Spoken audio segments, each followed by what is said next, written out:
Assalamualaikum warahmatullahi wabarakatuh.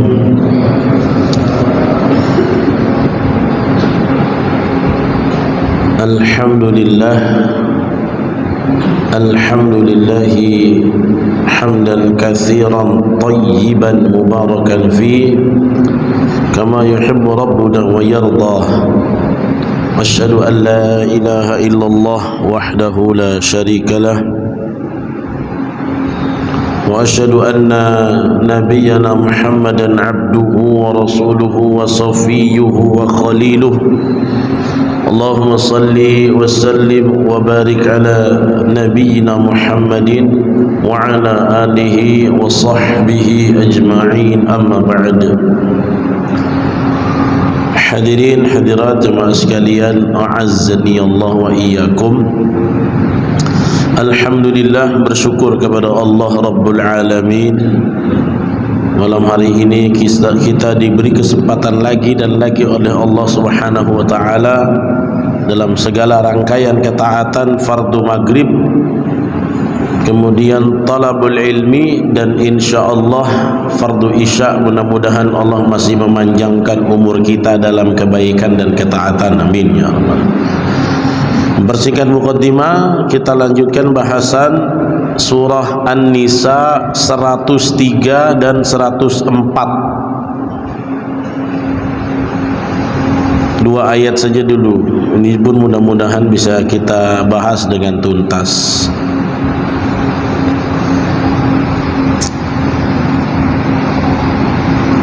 Silakan dibuka An-Nisa 103 dan 104.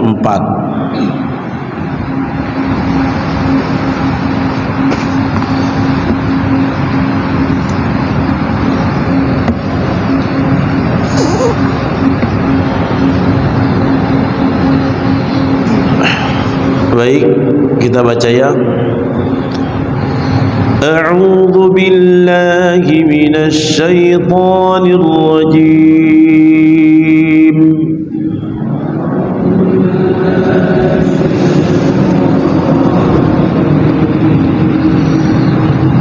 Bismillahirrahmanirrahim.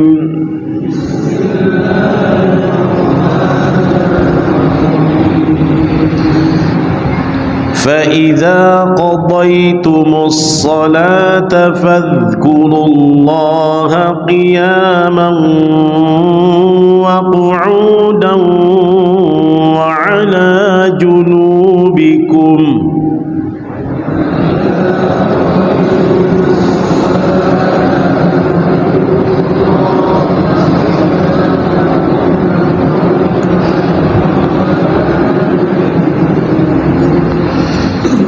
فَإِذَا اطْمَأْنَنْتُمْ فَأَقِيمُوا الصَّلَاةَ.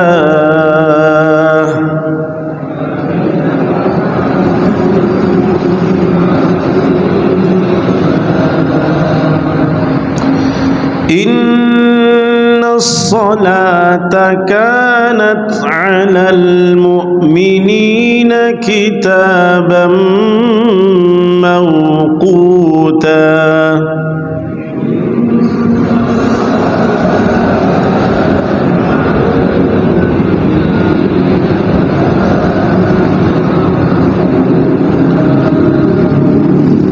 ولا تهنوا في ابتغاء القوم.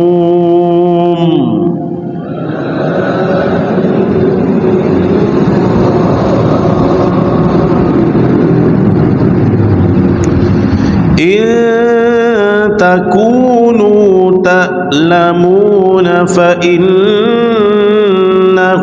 يألمون كما تألمون.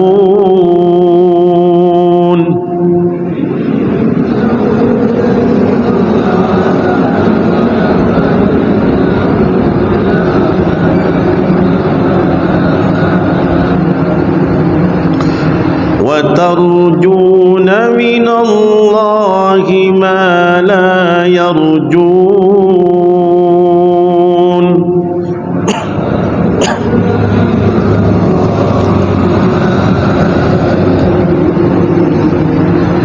وكان الله عليما حكيما.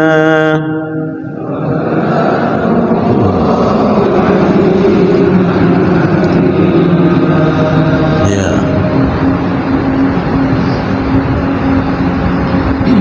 Baik.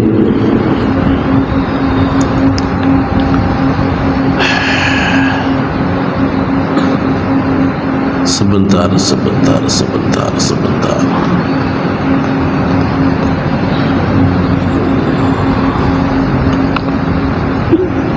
Ini masih berkelanjutan sebenarnya.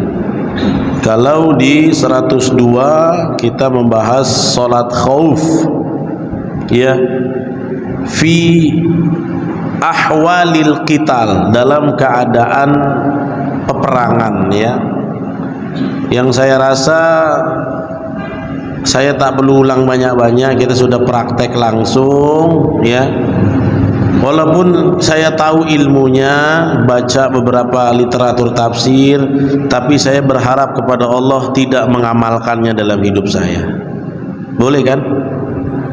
Mudah-mudahan seumur hidup saya, negara saya jangan pernah perang gitu. Kita tahu ilmunya, salat khauf, kita sudah praktekkan, bahkan dengan segala possibility-nya, kemungkinannya musuh di sana atau musuh di segala penjuru, kita sudah praktek caranya, ya. Tapi saya berharap walaupun saya sudah tahu ilmunya, semoga Allah tidak menjadikan saya mengamalkannya. Itu sebagai mafhum mukhalafah dari doa saya, semoga negeri kita tidak pernah ada qital, tidak pernah ada perang lagi. Kalaulah perang, mudah-mudahan kita fokus pada perang yang 3. Apa saja kemarin? Perang secara ideologi, yaitu akidah. Kita berperang dalam tataran pemikiran dan akidah. Yang kedua, perang secara, ya, iktisadiyah, keekonomian, membangkitkan ekonomi Islam. Yang ketiga, as-siyasah, kita harus bertarung di dataran pemikiran tentang perpolitikan Islam. Itulah yang saya bilang menjadi segmen, ya, perjuangan dan jihad kita pada iklim hari ini.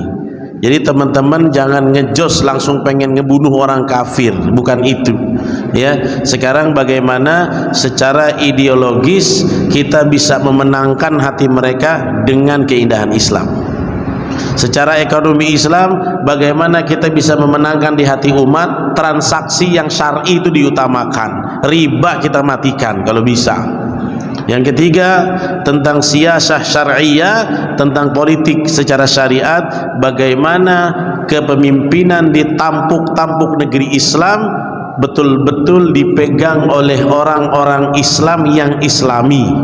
Karena Islam aja nggak cukup, kita butuh orang yang Islam dan islami. Inilah menurut saya, ya, skala prioritas. Jadi extraordinary kita itu. Terus kenapa Ustadz kita membahas sholat khauf? Ya, namanya ilmu kan mesti jadi literatur walaupun belum dipakai, kan, betul kan?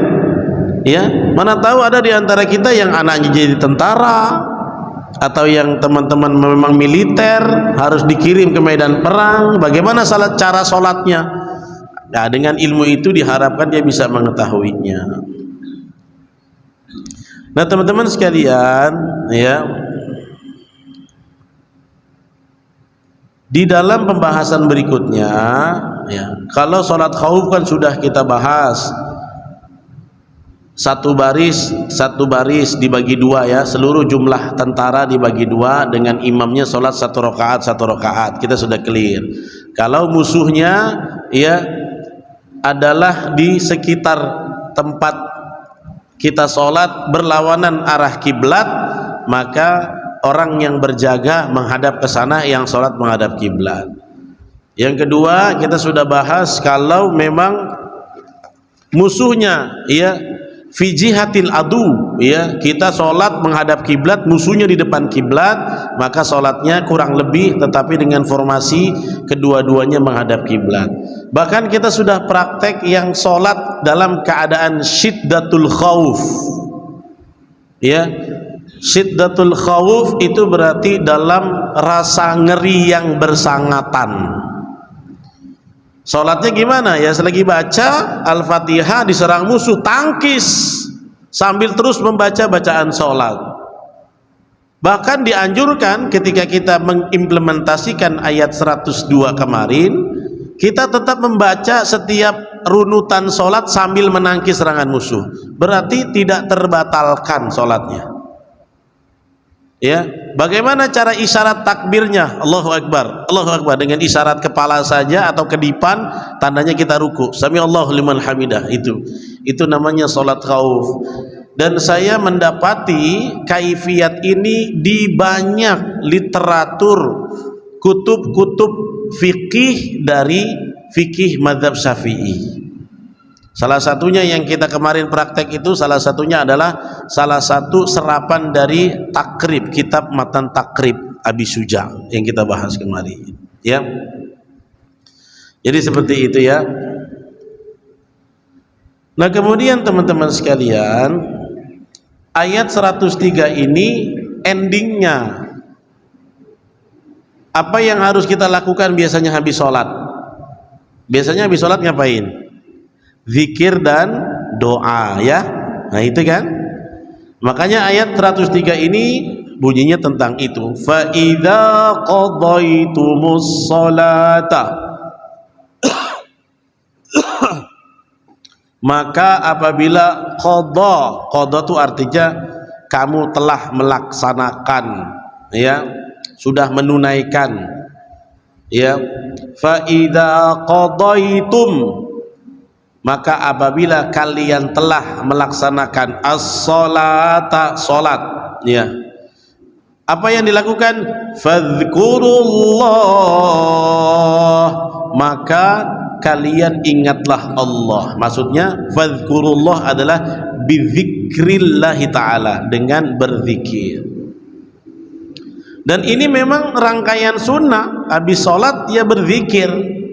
Baik zikirnya berupa tasbih, tahmid, takbir, tahlil, istighfar, maupun doa-doa, ya, maupun doa-doa.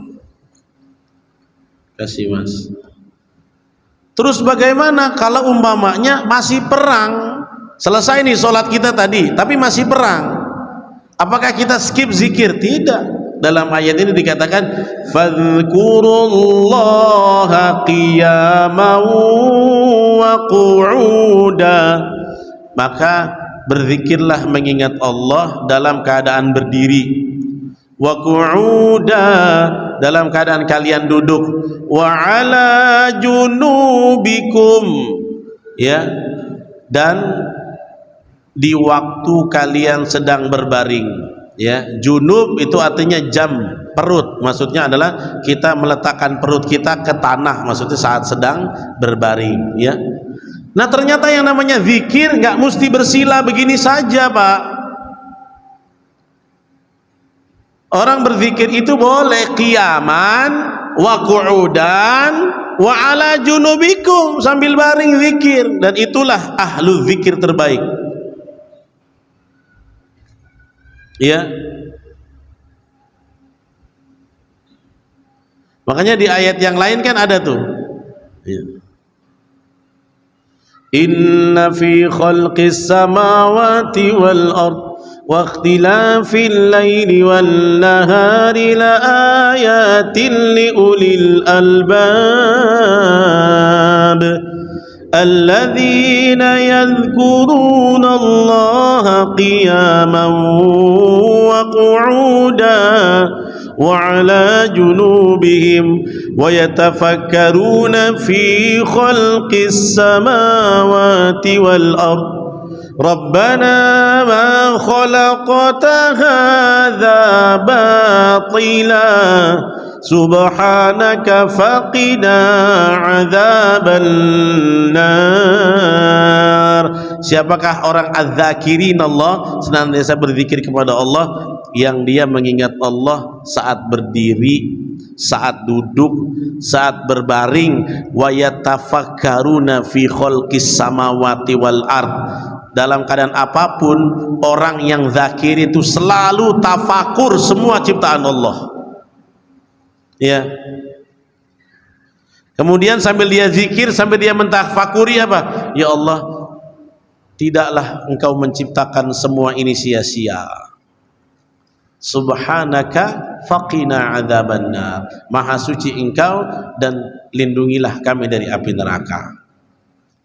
Ya, makanya kalau ada jemaah kita, teman kita habis sholat langsung pergi, jangan langsung dijustis.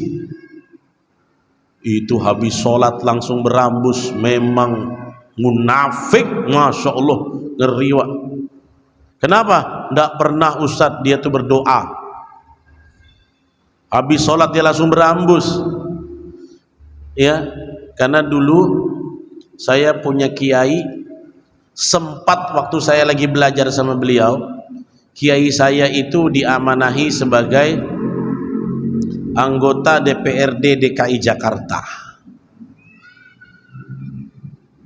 Pertama-tama jadi santri kita lihat habis sholat nggak lama tak langsung berangkat.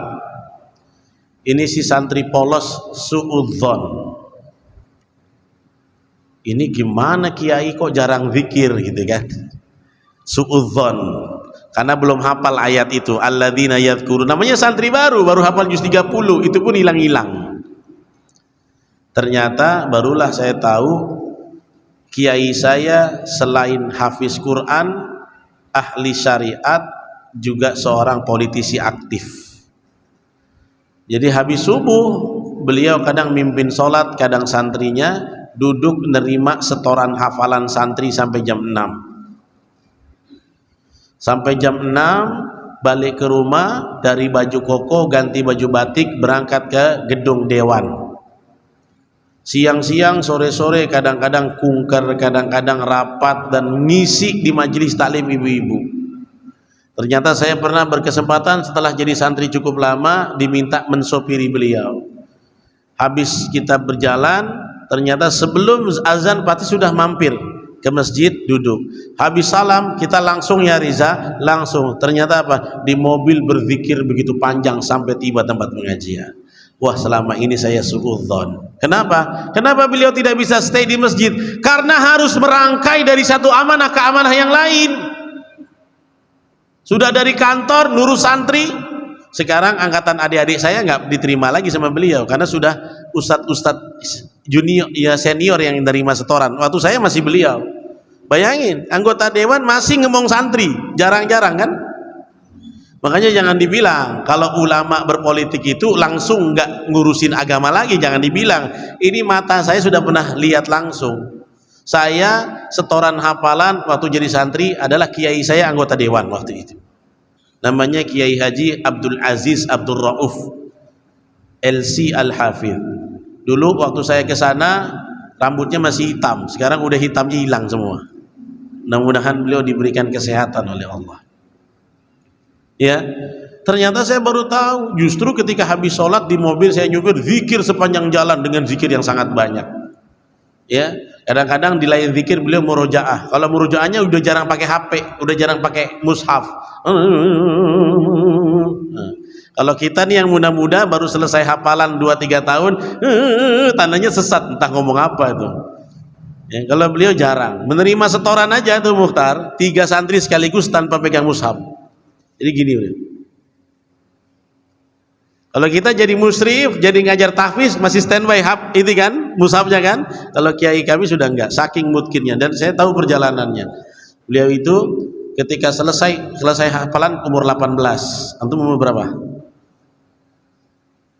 19. Kemudian kuliah syariah selama 8 tahun di Libya. Karena LC di syariah Libya itu berat, makanya beliau fokus pada akademik. Tahun ke-9 lah baru hafalan bisa dibaca di mana saja kapan saja. Tahun ke-9. Jadi 18 setelah saya setoran belum langsung lancar hafalan tuh Pak, santri-santri tahfiz tuh Pak. Umur ke-27 baru bisa lancar seperti air. Jadi sambil kuliah beliau menguatkannya. 9 tahun Ustadz Abdul Aziz. Antum 5 tahun harus lancar ya. Nah, gitu. Jadi nerima setoran hafalan nggak pakai mushaf lagi, mushafnya sudah memang betul-betul pindah ke sini, gitu ya Pak. Jadi ya itu zikir tidak mesti harus stay, makanya jangan suudzon ya, kecuali habis sholat langsung pergi buka WA, itu jelas ya, zikirnya adalah zikir medsos gitu ya, seperti itu. Nah kemudian ya, jadi ketika selesai melaksanakan sholat khauf, zikir setelah itu tetap disyariatkan, walaupun saat itu kita berjaga mau dalam peperangan, jadi tetap zikir ya, apa saja zikir gak ada masalah. Jadi ternyata kita kalau habis sholat fardu ada keperluan mendesak, kita zikirnya di kendaraan boleh Bapak Ibu. Cuman kita kadang seringnya kalau nggak duduk, kalau lagi jalan zikirnya langsung kita lupakan kan, langsung urusan dunia kan. Jangan. Kalau memang kita ada hajat yang mendesak, nggak apa-apa, habis salam kita langsung pergi, tapi zikirnya dirangkai dengan kegiatan kita perjalanan. Jadi sambil pergi keluar, astagfirullahaladzim, astagfirullahaladzim, astagfirullahaladzim, alladzi la ilaha illa huwal hayyul qayyum wa atubu ilaih. Start motor, la ilaha illallah wahdahu la syarikalah, lahul mulku wa lahul hamdu yuhyi wa yumiitu wa huwa ala kulli syai'in. Masuk gigi satu, Allahumma antas salam wa minkas salam wa ilaika ya'udu salam. Masuk gigi dua, subhanallah, subhanallah, subhanallah. Enggak apa-apa. Boleh berzikir qiyaman wa qu'udan wa ala junubikum. Boleh. Ya. Ini juga yang dipakai oleh para fuqaha ketika ditanya, boleh enggak orang baca Quran, baca hafalan sambil baring? Boleh. Ini ayatnya.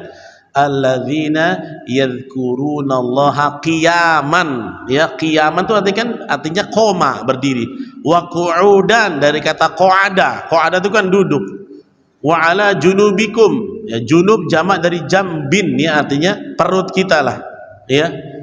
Nah itu, jadi ketika kita selesai melakukan sholat khauf sekalipun kita tetap melakukan zikrullah ya, walaupun dalam sholat khauf itu kan banyak keringanan dalam rukunnya, tetapi tidak menafikan kita tetap mengingat Allah ya.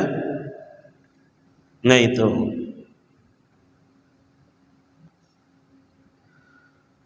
Nah kemudian kalau suasana khaufnya sudah hilang, kita kan tadi sholat khauf dalam keadaan khauf, takut, tapi bagaimana kalau kecamuk peperangan sudah reda? Maka ayatnya fa idza tama'nantum faqimus shalah, fa idza, dan kalau sekiranya itma'antum ya, itma'antum itu dari kata itmi'nan, itma'anna, yatma'innu, itmi'nan, artinya apa? Kalau keadaannya sudah mulai tenang ya, makanya ada ayat ala bidzikrillahi tatma'innul qulub, hanya dengan berzikir hati menjadi tenang. Nah kalau khaufnya sudah mereda, kita sudah itmi'nan, kata Allah apa? Fa'aqimus shalah. Lah kok tegakkanlah sholat, dirikanlah sholat, maksudnya apa? Tegakkan sholat ala kaifiyatihi wa arkanihi wa sunanihi, sholatnya kembali sesuai rukun, sesuai sunnah dan kaifiyat. Kalau sholat khauf kan nggak sesuai kaifiyat normal kan, kita pakai cara darurat. Tapi ketika misalnya kita terjadi sholat khauf zuhur dan asar misalnya gitu, atau zuhur terjadi akhirnya kecamuk, selesai mereda, menang, sholat asar sudah reda, maka sholatnya tidak boleh khauf lagi. Paham ya Pak? Yang praktek kita Jumat lalu tidak diberlakukan lagi berdasarkan ayat ini. Fa'aqimus shalah, kata Imam Ibnu Katsir maksudnya adalah ya, fa'atimmus shalah ala kaifakana, sempurnakanlah sholat sebagaimana sebelumnya ya, biitmami arkani, dengan melengkapi rukunnya ya, wa khusyu'i, kekhusyuannya, wa ruku'i, ruku-rukunya, wa sujudi, dengan sujud-sujudnya, wa kulli amrin, dan setiap urusannya. Jadi ketika sudah reda sholat khauf nggak boleh dilakukan lagi, harus normal ya. Apa yang menjadi barometer keadaan sudah tidak khauf lagi? Ya, mungkin kecamuk perang sudah berakhir, musuh sudah dilumpuhkan. Ya, kenapa begitu? Karena kaifiat sholat khauf yang kita praktekkan itu dalam keadaan sebelum perang atau sedang perang.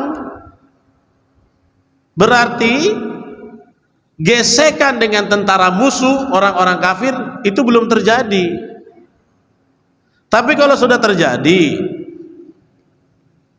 kemudian telah tereduksi semuanya, fa'aqimus shalah, maka dirikanlah salat bagaimana sesuai rukun dan syaratnya. Ya, itu ya, fa idza tuma'nantum fa'aqimus shalah. Kemudian ayat tersebut Allah tutup dengan apa? Innas salata kanat, sesungguhnya ya salat itu kanat alal mu'minin, atas orang-orang beriman, kitaban, sudah ditentukan, mauqutan, waktu-waktunya. Jadi salat itu nggak boleh saya yang penting sholat 5 waktu, waktunya suka-suka saya, nggak bisa. Ini menjadi dalil dan suka ditempel di masjid-masjid kan kalimat ini, ya, inna sholata kanat alal mu'minina kitabam mauquta, sesungguhnya sholat telah ditentukan waktu-waktunya ya atas orang-orang beriman. Makanya ya sholat itu punya ketentuan waktu seperti ibadah haji. Dan ada baiknya Pak, kita mempelajari fikih sholat. Dalam kitab fikih sunnah Sayyid Sabiq itu cukup aplikatif Pak. Di situ disebutkan tentang mawaqitus sholat, waktu-waktu sholat. Kita ini sekarang kadang-kadang paham waktu sholat berdasarkan jam. Betul nggak? Kalau ditanya gini, zuhur jam berapa? 12.02, gitu kan? Ya. Maghrib jam berapa? Berapa maghrib? Berapa? 18 lewat 15, 14, gitu kan?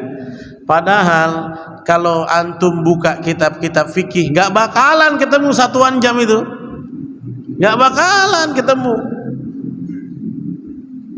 Karena kalau sholat pakai hafalan waktu, ya dia waktunya berubah-ubah berdasarkan rotasi bumi, garis edar tata surya alam semesta ini. Makanya waktu sholat gak pernah definitif kan, selalu geser kan. Kadang-kadang pernah kita sholat subuh jam 5 kurang 5, pernah juga jam 4.25. Makanya kalau teman-teman kaji di buku kitab fikih itu waktu sholat tuh gak pakai jam. Misalnya mata takunu sholat zuhri, dalam kitab fikih begitu, kapan ditegakkan sholat zuhur, maka bukan ya fi saati isna asyara ba'da ziyadah, nggak ada gitu, jam 12 nggak ada, pasti kata-katanya apa? Ba'da zawali syamsi, setelah matahari tergelincir. Mau jamnya berapa aja, saat matahari tergelincir itulah waktu zuhur. Makanya orang-orang tempoe dueloe, tahu nggak tempoe dueloe? Orang jadwal, nggak pernah, nggak ngaruh dia. Kalau lagi di sawah nggak pakai jam secanggih kita. Di sawah dia lihat, dah zuhur. Kok atuk tahu tuh? Atuk tahulah. Aku kan nggak pakai jam. Ini ilmunya lebih cerdas dari jam. Karena waktu sholat itu berdasarkan fenomena alam.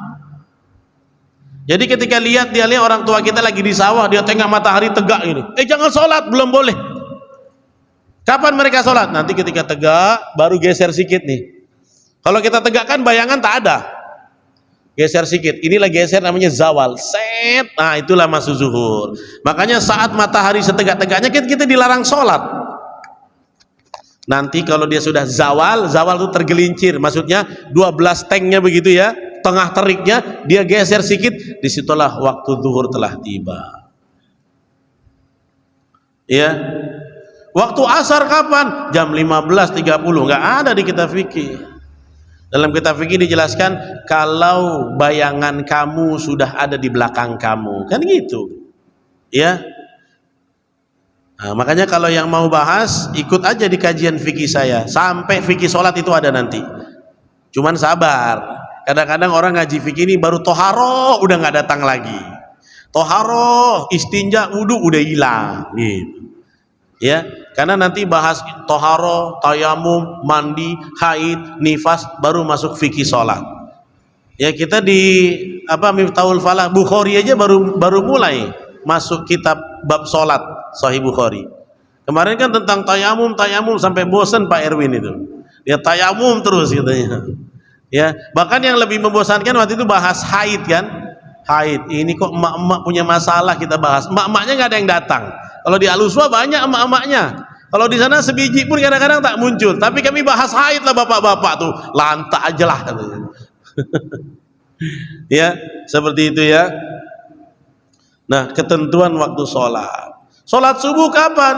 Bukan jam 4.30, 4.35, tapi ya ketika datangnya fajar shadiq, ya matahari dari ufuk yang berwarna merah nampak, disitulah sudah masuknya waktu subuh. Makanya termasuk yang kita perselisihkan masalah sholat syuruk. Ya, sholat syuruk itu kan waktu matahari baru naik nggak boleh. Apalagi mataharinya belum, masih waktu terlarang, masih biru gitu, belum lagi nampak ada cahaya matahari. Jangan sholat syuruk dulu. Tapi kalau kita lihat di langit sudah mulai ada pancaran matahari, wah ini udah boleh berarti. Ya, sholat syuruk ini Pak, saya minta Bapak Ibu berimbang. Ada orang yang semangat sekali, tapi kurang ilmunya, masih agak gelap, dibantai dia. Ada yang hati-hati sekali, dia bilang jangan, belum waktu sholat suruh, jangan dilakukan. Seolah-olah kalau dia lakukan dosa besar. Enggak, santai-santai aja lakukan. Kalau mulai ada matahari nampak, dia nongol, tulu, biarkan dia sesaat. Kemudian sudah ada cahaya, cahayanya itu dari masjid nggak bakal nampak. Bapak harus keluar dulu. Kalau keluar nampak itu. Ya kurang lebih 90 menit lah dari waktu azan subuh ya. Berarti jam 6 kurang lewat 5 atau sekitarnya ya. Lihat cahayanya sudah nampak nggak apa-apa ya. Nah sebenarnya ancaman orang yang tidak boleh sholat di waktu matahari terbit sebenarnya mengenanya bukan sayur buat orang yang melakukan sholat syuruk. Kalau teman-teman mau tahu kan tentang hadis larangan saat matahari baru tegak kan, ada kan hadisnya, Nabi larang kan. Itu sebenarnya larangan bukan orang-orang soleh yang sedang mengincar sholat syuruk. Kadang-kadang tahdzir yang A dipakai untuk pelaku yang B, salah. Kalau kita baca lengkap hadis-hadis tentang larangan sholat saat matahari terbit, itu lebih kepada konteksnya jangan sholat seperti orang munafik, sholat subuhnya saat matahari sudah tegak. Ya itu maksudnya, sholat asarnya saat matahari sudah terbenam, itu maksudnya. Cuman tahdzir ini dipakai untuk orang yang mengamalkan sholat syuruk, seolah-olah si pelaku ingin mengamalkan sholat syuruk ini dicecar aja, jangan sholat syuruk, salah nanti kau. Ya, kita rubahlah, karena ada sebagian ikhwan kita yang ngaji itu akhirnya menjadi penjastis temannya yang lain. Ini salah, kau terlarang, kau neraka. Janganlah, kita tuh harus jadi dai. Kalau ada orang yang salah, yang keliru, diajak pengajian supaya jadi lebih tepat. Masa kita jadi hakim nyala-nyalain orang? Ya. Makanya kata Dr. Salim Segaf Al-Jufri, ya, nahnu du'at lasna qudat, kata beliau. Kita itu dai, bukan hakim. Tahu nggak Pak maksudnya Pak? Hari ini kan banyak orang yang harusnya jadi dai, nyerukan orang kepada yang baik, tapi dia bukan jadi dai, jadi hakim. Awak neraka, awak sesat. Yang nentukan sesat, salah, benar tuh biarlah persidangan. Kita itu dai. Sekarang kalau antum ketemu teman semangat, lagi semangat sholat, salah, antum persalahin atau kasih tahu yang benar? Kalau dai, yang begini geng, yang tepat, gini. Kalau kita kan hari ini enggak, beberapa teman-teman ikut pengajian langsung disalahin, langsung dihukumin. Ini jarinya bukan ngajak orang dakwah, tapi bid'ah, mungkar, neraka, jahanam. Sementara dulu Nabi dan para sahabat jarinya untuk mengajak orang kepada Allah. Ya Pak, hati-hati, ilmu agama ini untuk menyeru orang kepada Allah, bukan untuk menjustis orang ke neraka Allah. Salat Isyraq ini banyak pertanyaannya begitu, ya. Makanya salat itu sudah ditentukan waktu-waktunya. Teman-teman pelajarilah di kitab-kitab fikih, ya. Kayak besok subuh saya ngajar fikih di Jami Al-Muflihun subuh-subuh. Tapi ini masih toharoh, bahasanya istinja dan wudu. Fikih salat masih jauh. Fikih salat sudah di ibu-ibu mungkin ya, di ibu-ibu sudah lewat. Ibu-ibu di Hudal Linnas, pengajian yang saya bina. Jadi ini perlu untuk kita dalami lagi ya. Oleh karena itu, ya, salat fardu itu sudah ditentukan semua salat waktu-waktunya. Ayat 104, wala tahinu fi ibtigha'il qaum, wala tahinu, dan janganlah kalian berhati lemah atau lemah, fi ibtigha'il qaum, fi di dalam ibtigha, mengejar, memburu. Ibtigha kadang-kadang mengincar, memburu ya. Memburu siapa? Al qaum, kaum, maksudnya kaum musyrikin atau aduwul Islam, musuh-musuh Islam. Kenapa? Kalau lagi jihad, lagi perang, jangan takut, kejarlah musuh yang memerangi kita. Kenapa? Jangan dikira musuh itu nggak sakit. Kita kan luka-luka Pak Ustadz, tapi musuh juga merasakan luka yang sama. Jadi musuh atau kita pejuang Islam dalam jihad, dua-duanya akan merasakan sakit. Makanya kata Allah, in takunu ta'lamun. Ingat nih, ta'lamunnya pakai alif hamzah ya. Beda artinya ya. Makanya kalau salah makhraj salah arti. Ya, ta'lamun artinya kamu sakit, dari kata alimah. Alimun itu artinya sakit kalau pakai alif. Tapi kalau alim artinya mengetahui. Ya, hati-hati. Saya pernah ketemu teman kerabat di salah satu instansi, nama anaknya siapa? Alim Pak Ustadz. Alim gitu aja. Kenapa artinya alim? Biar orang yang mengetahui. Pak, kalau katanya alim biasa aja, artinya orang yang sakit terus-terusan. Makanya antum kalau dengar walahum adzabun,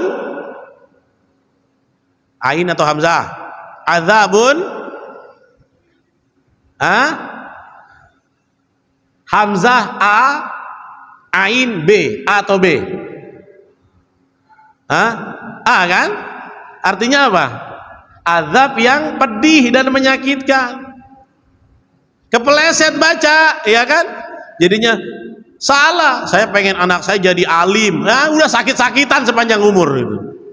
Saya ingin anak saya menjadi orang yang alim, gitu ya.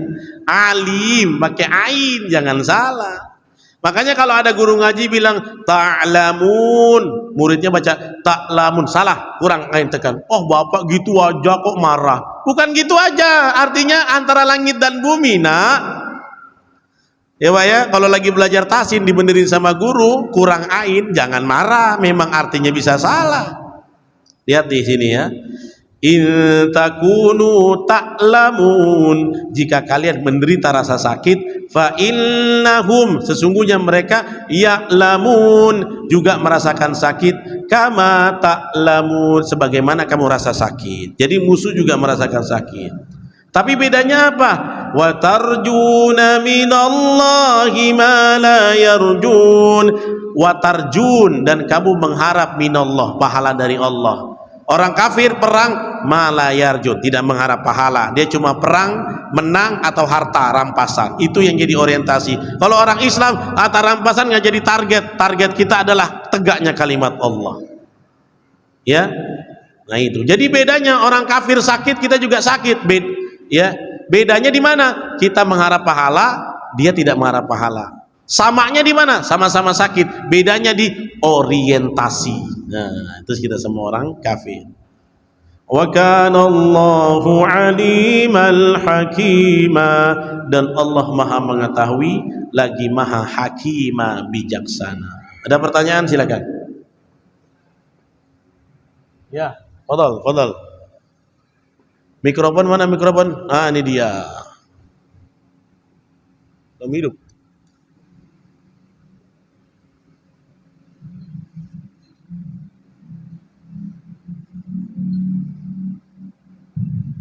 Assalamualaikum warahmatullahi wabarakatuh. Waalaikumsalam warahmatullahi wabarakatuh.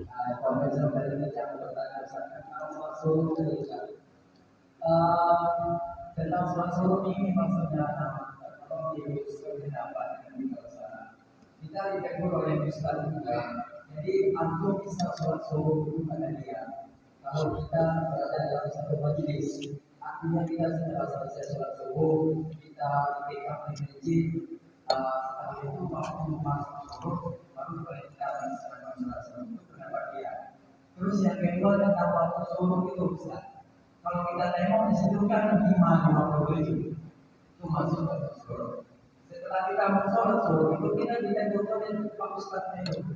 Antum mulai subuh sholat subuh kan tunggu dulu lewat waktunya 5:57 ini. Kalau kita tunggu waktu itu, sementara kita jam 6 pergi kerja. Jadi kenapa orang Indonesia? Terima kasih. Waalaikumsalam. Ya, yang pertama harus ada di majelis. Majelis tak harus, yang penting orang itu sholat kemudian tidak berpindah dari tempat sholatnya. Kalau dia sholat di masjid, dia tidak keluar masjid. Ya, kemudian yazkurullah, berzikir kepada Allah, nggak ngomong-ngomong dunia, fokus zikir, tasbih, tahmid, apapun, baca Quran, kajian, kan ini halakoh zikir nih, kajian subuh ya, sampai waktu syuruk, sholat, dapat sama. Yang gugur siapa? Yang membicarakan dunia, bukan zikir kepada Allah. Kemudian tadi masuknya 5:57, iya itu waktu syuruknya, matahari terbitnya. Kan jangan waktu terbit lagi totalnya, tunggu sedikit 5 menit. Jadi yang Ustadz bilang pas, sebenarnya pas. Terus masalah kerja itu deritanya beda-beda kita. Pak Mirzon, Eva Mirzon jam 6, kalau kami kan pengangguran santai wae gitu. Jadi beda-beda. Jadi gimana caranya? Pak Eva Mirzon, saran saya bisa mengambil sholat syuruk di sholat Sabtu dan Ahad. Seminggu 2 kali udah oke itu. Gak mesti tiap hari. Ya, bagaimana saya sholat syuruk tapi terlambat dunia? Jangan, nanti ngajarkan yang tak baik ya.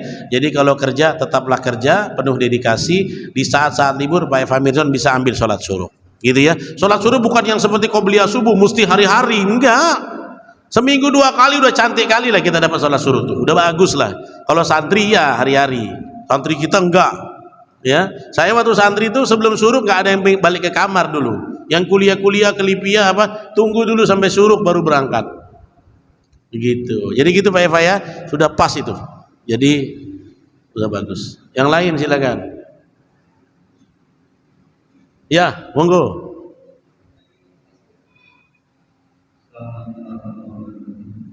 Waalaikumsalam. Pak Agus ya? Waalaikumsalam warahmatullahi. Dalam ayat ini berarti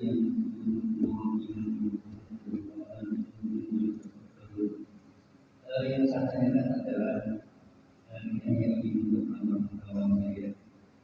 Mas, apakah ada hubungannya antara ayat terbaru dengan zikir dia mau berdoa dan berzikir dan ayat dengan ayat terbaru yang saya tanyakan maksudnya adalah bagaimana kaitan antara banyak terbaru dengan zikir yang amal dan yang kedua ada sepatah masalah di dalam berdoa dalam sesuai dan para ini kemudian dalam versi yang kedua alhamdulillah dengan nanti apakah ini memang dua-dua itu benar memang ada perbedaan atau memang ada yang kurang tepat yang satu adalah apa yang benar atau dua-dua. Ya. Baik, waalaikumsalam warahmatullahi. Yang pertama ada kaitan. Ya, zikrullah adalah bentuk ekspresi orang yang mentafakuri. Kan ya tafakkarun kan dia memikirkan, Pak. Tafakur, mendalami. Kalau dalam tafsir Ibnu Katsir adalah tafsir Ibnu Katsir mengatakan ya tafakkarun adalah ya liman ya'lam bihikamillah, orang yang paham tentang hikmah-hikmah penciptaan Allah. Gitu, yatafakkarun. Makanya ketika orang kafir bilang Allah itu mana ada, oke, caranya bagaimana tafakur kalau itu ada? Allah itu ada. Yang menciptakan matahari siapa? Gak mungkin kan sesuatu di dunia ini ada sendirinya tanpa ada penciptanya. Maka orang yang yatafakkarun, dia mengingat, iya, tak mungkin bumi ini muncul tiba-tiba, tidak mungkin ujuk-ujuk matahari ada, pasti ada sang pencipta. Ditanya manusia, siapa yang bisa ciptakan matahari? Nggak ada yang bisa. Berarti ada zat yang menciptakan itu. Dia pikirkan. Makanya ketika dia melihat, mentafakuri tentang hikmah-hikmah penciptaan alam semesta, dia katakan, Rabbana ma khalaqta hadza batila. Engkau tidak ciptakan bumi, tata surya ini batil sia-sia. Pasti ada apa? Pasti ada hikmah yang terkandung di dalamnya. Subhanaka. Makanya akhirnya ayatnya Maha suci Engkau. Dari siapa? Orang-orang yang tidak mengakui eksistensi Tuhan Allah Subhanahu wa taala. Nah, orang yang yatafakkarun ini bagaimana ketika dia melihat semesta alam, dia subhanallah, berzikir dalam keadaan apapun, Masya Allah, Alhamdulillah. Itulah orang yang bertafakur, orang yang yatafakkarun, dia akan menjadi orang yang dzakirinallaha katsiran, banyak mengingat, berzikir, menyebut Allah Subhanahu wa taala. Itu yang pertama. Yang kedua tadi apa? Hah? Oh, doa, ya. Kalau di dalam hadis-hadis yang paling kuat memang hamdan yuwafi ni'amahu, ya, wa yukafiu mazida di situ. Tetapi sebagian ulama kita dengan kearifan lokal menambah berbagai macam pujian. Doa ini adabnya yang penting at-tahmid, as-sholawatu ala nabi, gitu ya. Kemudian minta, tutup dengan sholawat, tutup lagi dengan alhamdulillah, intinya itu. Nah, rupa-rupa hamdalah ini banyak. Yang penting memuji Allah, mengucapkan hamdalah dengan kalimat apa saja boleh. Ya. Kalau di dalam hadis hamdan yuwafi ni'amahu wa yukafi mazida, itu salah satu zikir yang kata Nabi diangkat oleh 30 malaikat saking banyaknya pahalanya. Makanya saya pernah menjelaskan dalam tafsir surat Al-Fatihah di sini kalau nggak salah. Kemudian Pak Irwan tanya sama saya, Ustadz, kenapa hamdan yuwafi ini nggak ada hamdan syakirinnya? Ya, karena hamdan syakirin, hamdan naimin adalah pujian tambahan yang diinisiasi oleh ulama-ulama lokal kita dalam memulai memperbanyak adab dalam doa. Boleh nggak? Boleh banget. Berdoalah dengan memuji Allah sebanyak-banyaknya dengan kalimat pujian yang bagus, boleh. Ya, hamdan syakirin, hamdan naimin, ya hamdan hamidin, tambahin aja boleh. Boleh, orang memuji Allah kok nggak boleh? Ya, boleh saja, ya. Jadi diperbolehkan dengan sigot yang mana saja. Yang penting ada berdoa mulai dengan hamdalah, bukan dengan a'udzubillah. Makanya nggak ada adabnya. Kalau kita orang Indonesia kadang biasa a'udzubillahi minasyaitonirrajim, bismillah. Kalau syekh-syekh dari Timur Tengah biasanya langsung arju minkum addu'a ya syekh, minta doa dari engkau ya syekh, alhamdulillah, langsung gitu, ya.